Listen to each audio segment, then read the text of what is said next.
Bit of sauce on that, Dave. Let's do that.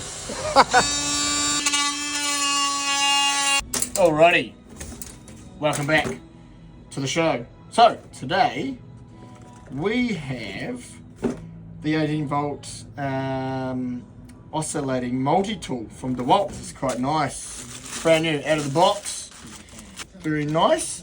It's got a quick change clamp on the front, which is great. 20,000 oscillations per minute. 3-speed selector. Where's English? Here we are. Putting this locking collar on.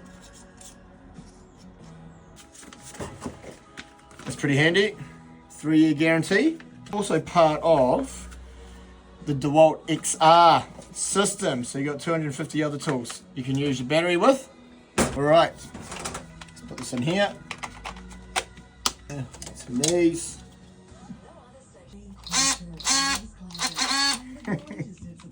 The trigger is a variable speed trigger. So if we set it on to 3 and you go half trigger, very slow, delicate.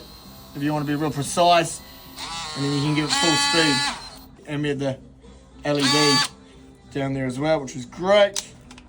We're just cutting this like this, and it gets blunt, pull, trigger, change, in, out. I'll give this a go on site. I'll let you know how we get on, and we'll go from there. Thanks.